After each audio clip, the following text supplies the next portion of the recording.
Students, हम पढ़ रहे हैं motion in a straight line और अब हम पढ़ेंगे ग्राफिकल एनालिसिस ऑफ मोशन। तो बच्चों, जहां पर हम मोशन के जो पैरामीटर्स हैं, displacement, velocity and acceleration, in parameters का हम टाइम के साथ में ग्राफिकल एनालिसिस देखेंगे।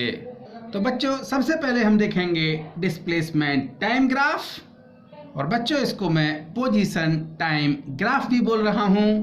बच्चों, ये हमारा एक्स एक्सिस है और ये वाई एक्सिस है।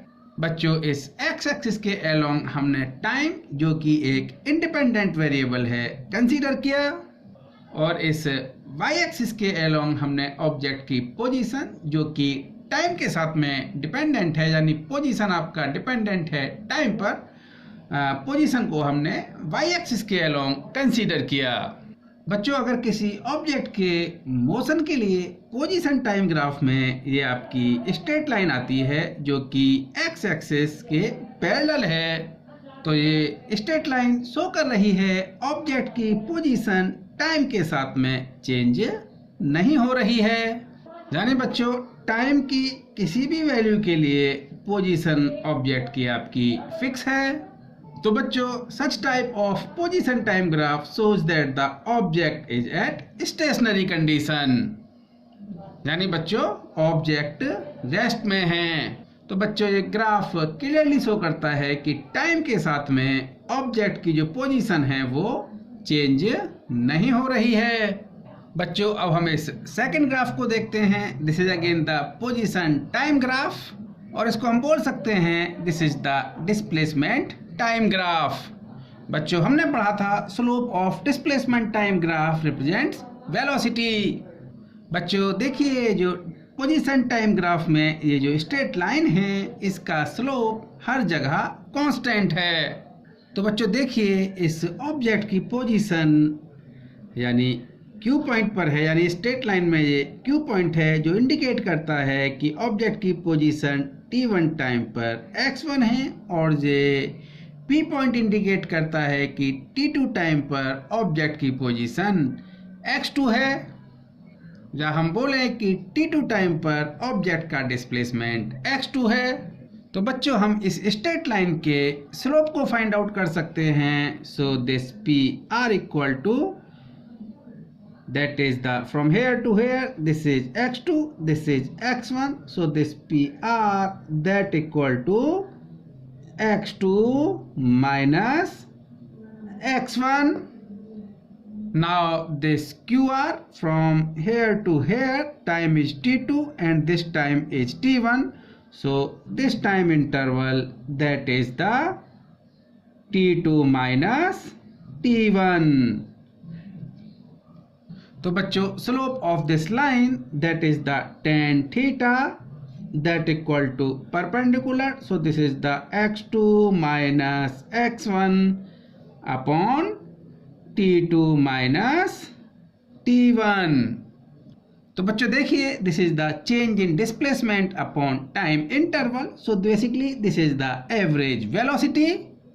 तो बच्चों आप देखिए, ये पूरी स्ट्रेट लाइन में हर जगह स्लोप कांस्टेंट है, तो हम बोल सकते हैं ड्यूरिंग द मोशन आपका डिस्प्लेसमेंट और टाइम का कर्व ये स्ट्रेट लाइन आती है, और जिसका स्लोप हर जगह कांस्टेंट है, तो हम बोल सकते हैं तो ऑब्जेक्ट यूनिफॉर्म वेलोसिटी से, यानी कांस्टेंट वेलोसिटी से मूव कर रहा है। यानी बच्चों, ये ग्राफ इंडिकेट कर रहा है object is moving with constant velocity. बच्चों, अब हम इस थर्ड पोजीशन टाइम ग्राफ को देखते हैं। बच्चों, मैंने आपको बताया था slope of position time graph represent velocity. अब बच्चों, हम इस p, q and r points पर स्लोप देखते हैं।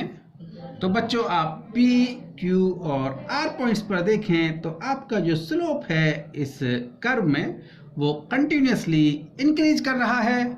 तो बच्चों, जब स्लोप कंटिन्यूसली इंक्रीज कर रहा है, तो हम बोल सकते हैं कि ऑब्जेक्ट की वेलोसिटी कंटिन्यूसली इंक्रीज कर रही है। तो बच्चे, हम बोल सकते हैं पार्टिकल या object is moving with positive velocity and velocity is increasing with the time. और बच्चों अगर किसी पार्टिकल या ऑब्जेक्ट की वेलोसिटी टाइम के साथ में इंक्रीज हो रही है तो हम बोल सकते हैं that is the accelerated motion, यानी पार्टिकल एक एक्सेलरेशन के साथ में मूव कर रहा है क्योंकि वेलोसिटी कंटिन्यूअसली इंक्रीज हो रही है। बच्चों हम इस फोर्थ डिस्प्लेसमेंट टाइम कर्व को देख रहे हैं। बच्चों हमने इस कर्व पर 3 पॉइंट कंसीडर किए, P, Q और R। P से टेंजेंट ट्रेस की जिसका कि स्लोप यहाँ पर θ1 है, Q पर टेंजेंट ट्रेस की जिसका स्लोप θ2 है और R पर टेंजेंट ट्रेस की जिसका स्लोप θ3 है। यहाँ पर बच्चों आप देखेंगे स्लोप आपका कंटिन्यूअसली डिक्रीज हो रहा है। तो बच्चों देखिए θ1, θ2, θ3 आपका कंटिन्यूअसली डिक्रीज हो रहा है, तो जो स्लोप है वो कंटिन्यूअसली आपका डिक्रीज हो रहा होगा। तो बच्चों हम बोल सकते हैं ऑब्जेक्ट की वेलोसिटी डिक्रीज हो रही है। तो बच्चों देखिए ऑब्जेक्ट एक्स एक्सिस की जो डिस्प्लेसमेंट है वो पॉजिटिव डायरेक्शन में है, तो हम बोल सकते हैं ऑब्जेक्ट की वेलोसिटी तो पॉजिटिव है लेकिन वो टाइम के साथ में डिक्रीज हो रही है। यानी बच्चों पार्टिकल या object is moving with positive velocity and बच्चों velocity is decreasing with time. तो बच्चों ये जो आपकी मोशन इंडिकेट हो रही है ये आपकी रिटार्डिंग मोशन है। तो बच्चों ये जो ग्राफ है ये पोजीशन टाइम ग्राफ आपकी रिटार्डिंग मोशन को इंडिकेट कर रहा है। जहाँ बच्चों हम इसको बोल सकते हैं नेगेटिव एक्सेलरेशन।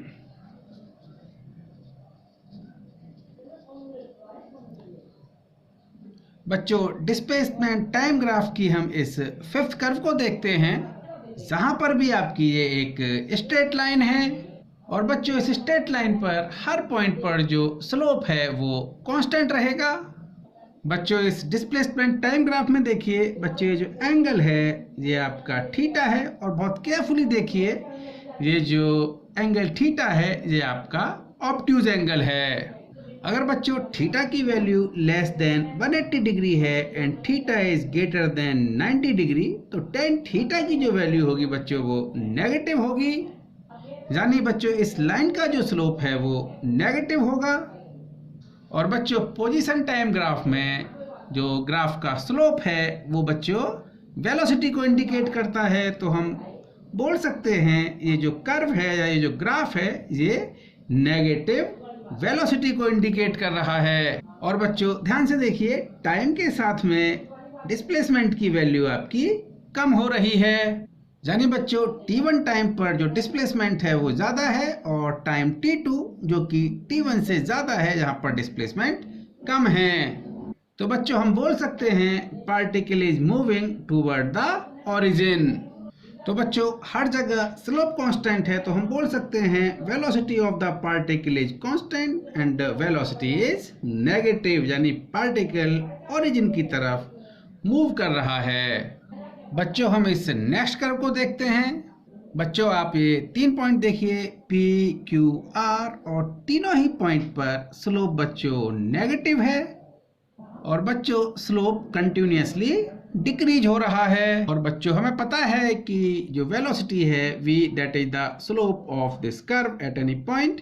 सो जो वेलोसिटी है बच्चों ये आपकी कंटिन्यूअसली डिक्रीज हो रही होगी क्योंकि हर पॉइंट पर आगे बढ़ने पर आपका स्लोप कंटिन्यूअसली डिक्रीज हो रहा है, तो हम लिख सकते हैं वेलोसिटी आपकी डिक्रीज हो रही है। और बच्चों स्लोप हर पॉइंट पर नेगेटिव है तो हम बोल सकते हैं particle moving with negative velocity and velocity is decreasing, यानी particle moving with negative velocity and velocity is decreasing. अब बच्चों हम वेलोसिटी टाइम ग्राफ देखेंगे। बच्चों हम वेलोसिटी टाइम ग्राफ में इस ग्राफ को देखते हैं जहां पर ये एक आपकी स्ट्रेट लाइन है, यानी बच्चों इस स्ट्रेट लाइन का स्लोप यहाँ पर 0 है।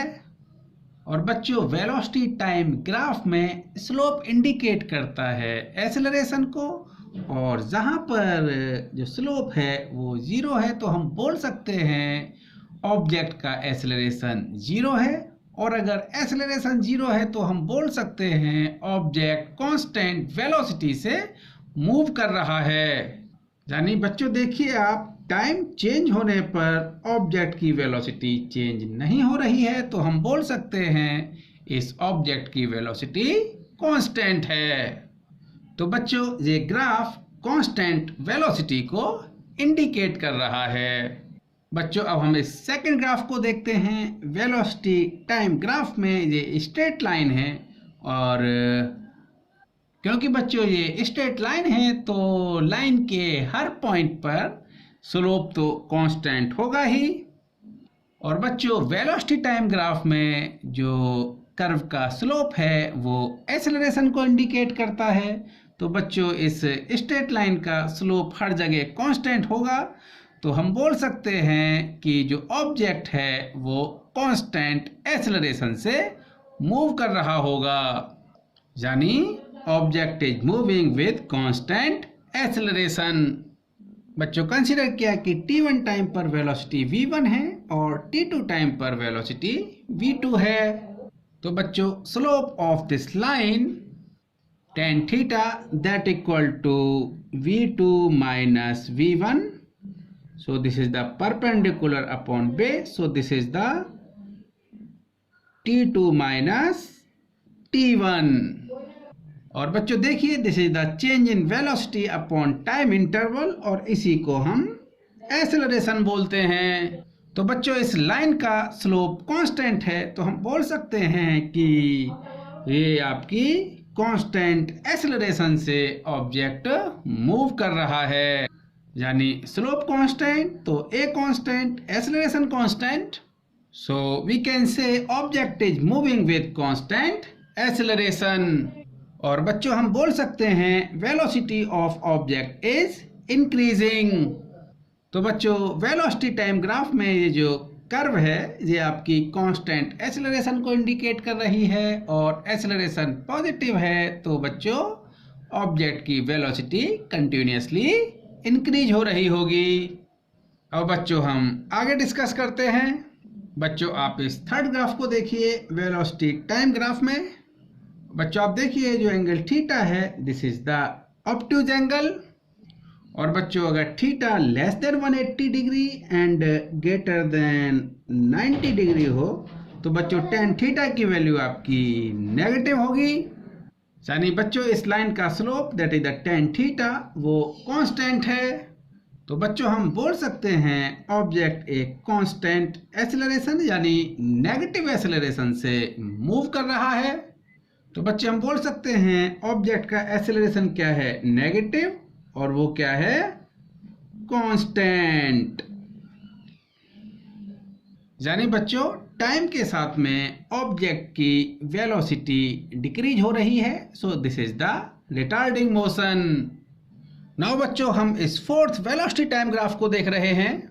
तो बच्चों वेलोसिटी टाइम ग्राफ में ये जो कर्व है इसका स्लोप कंटिन्यूअसली इंक्रीज हो रहा है। यानी कंसीडर किया कि बच्चों ये P पॉइंट है, this is Q and this is R। तो बच्चों देखिए यहाँ पर PQR पॉइंट पर ये जो टेंजेंट है इसका एक्स एक्सिस के साथ में एंगल θ1 है, यहाँ पर θ2 है और जहाँ पर θ3 है और ये एंगल θ1, θ2, θ3 कंटिन्यूअसली इंक्रीज हो रहे हैं। तो हम बोल सकते हैं PQR पॉइंट पर ये जो स्लोप है वो कंटिन्यूअसली इंक्रीज हो रहा है। यानी बच्चों if θ1 less than θ2 and θ2 is less than θ3 and θ3 is less than 90 degree, so tan θ1 less than tan θ2 and tan θ2 less than tan θ3, यानी जो स्लोप है इस P पॉइंट पर that is the less than slope of point Q and the slope of point Q is less than slope of point R। यानी बच्चों slope continuously increase हो रहा है। और बच्चों हमें पता है वेलोसिटी टाइम ग्राफ में स्लोप एक्सेलरेशन को इंडिकेट करता है तो हम बोल सकते हैं कि आपका एक्सेलरेशन कंटिन्यूअसली इंक्रीज हो रहा है। तो बच्चों हम बोल सकते हैं acceleration of object is increasing. बच्चों अब हम इस कर्व को देखते हैं। वेलोसिटी टाइम ग्राफ में ये जो कर्व है, अब देखते हैं बच्चों ये कर्व क्या इंडिकेट करती है। बच्चों कंसीडर किया कि ये 3 पॉइंट्स हैं पी क्यू आर। तो बच्चों इन तीनों पॉइंट पर देखिए, इस पी पॉइंट पर ये जो टेंजेंट है ये एक्स एक्सिस के साथ में θ1 एंगल बनाती है, जहां पर θ2 एंगल बनाती है, और इस आर पॉइंट पर टेंजेंट एक्स एक्सिस के साथ में θ3 एंगल बनाती है। और बच्चों यहाँ पर ये एंगल कंटिन्यूअसली डिक्रीज हो रहा है, यानी बच्चों θ1 is greater than θ2 and θ2 is greater than θ3। और बच्चों दिस θ1 लेस देन 90 डिग्री। तो बच्चों ये आपके θ1, θ2, θ3 आपके एक्यूट एंगल हैं। So if θ1, θ2, θ3 are the acute angles, so then from here tan θ1 greater than tan θ2 greater than tan θ3, यानी बच्चों स्लोप आपकी कंटिन्यूअसली डिक्रीज हो रही है। तो बच्चों हम बोल सकते हैं this is the decreasing acceleration, यानी बच्चों टाइम के साथ में ऑब्जेक्ट का जो एक्सेलरेशन है वो डिक्रीज हो रहा है। तो बच्चों ये कुछ बेसिक कर्व्स थी, displacement time curve and velocity time curve, तो जो मैंने आपके साथ में अभी डिस्कस की हैं। अब बच्चों हम डिस्कस करेंगे area under velocity time graph and area under speed time graph. तो बच्चों मैं एक छोटे से एग्जांपल से स्टार्ट कर रहा हूं। So if an object is moving with constant velocity v for time t, then find displacement. तो बच्चों कोई ऑब्जेक्ट v वेलोसिटी से t टाइम ड्यूरेशन तक मूव करता है, तो डिस्प्लेसमेंट s हमारा सिंपली होगा velocity into time. So this s equal to vt। So this is the basic। अब बच्चों हम वेलोसिटी टाइम ग्राफ को देखते हैं। अगर बच्चों ऑब्जेक्ट कांस्टेंट वेलोसिटी से मूव कर रहा है, तो बच्चों वेलोसिटी टाइम ग्राफ में ये एक स्ट्रेट लाइन होगी, यानी बच्चों velocity is constant everywhere for time t।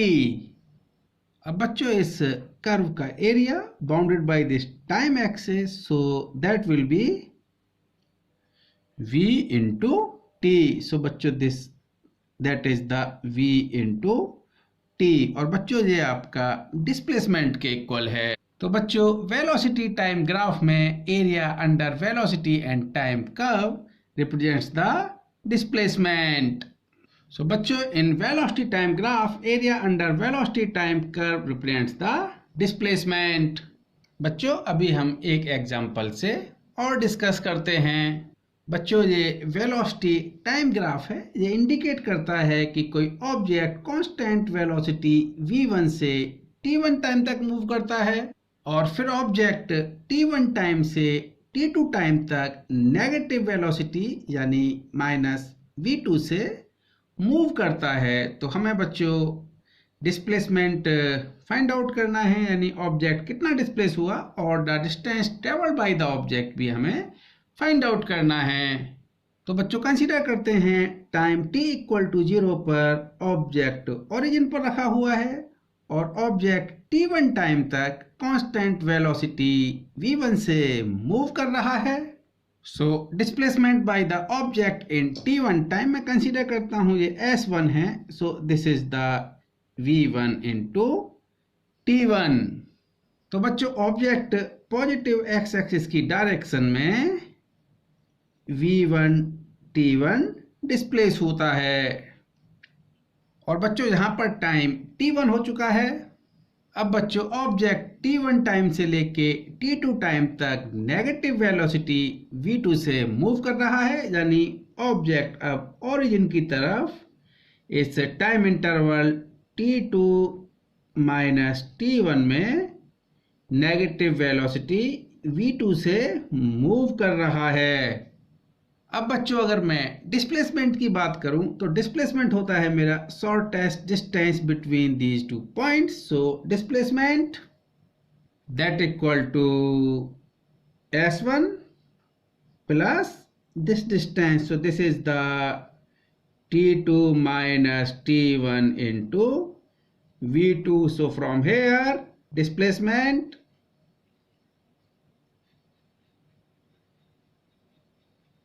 that equal to s1. So this is the v1 t1.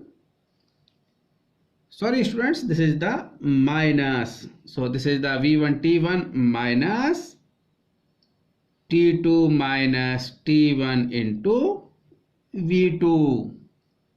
बच्चों कंसीडर किया कि ये पॉइंट C है, तो डिस्प्लेसमेंट होगा बच्चों A to C, AC minus CB. AC is S1 and CB is T2 minus T1 into V2. So displacement is V1 T1 minus T2 minus T1 into V2. अब बच्चों हम distance की बात करते हैं. So distance covered by the object that is the AC plus CB. So that is the V1T plus T2 minus T1 into V2. अब बच्चों यही एनालिसिस हम इस ग्राफ से देखते हैं. तो बच्चों कंसीडर करते हैं इस रीजन का एरिया S1 है और इस रीजन का एरिया आपका S2 है. So this S1 equal to V1 into T1 and this S2 that equal to V2 into T2 minus T1. अब बच्चों हम बात करते हैं distance travelled by the object. So from here this is the S1 plus S2. सो देखिए बच्चों that is the V1 T1 plus V2 T2 minus T1. और बच्चों यही एक्सप्रेशन आपने डिस्टेंस के लिए फाइंड आउट किया था. अब बच्चों बात करते हैं हम डिस्प्लेसमेंट की. और बच्चों डिस्प्लेसमेंट के लिए एक्सप्रेशन आया था हमारा V1 T1 minus T2 minus T1 into V2.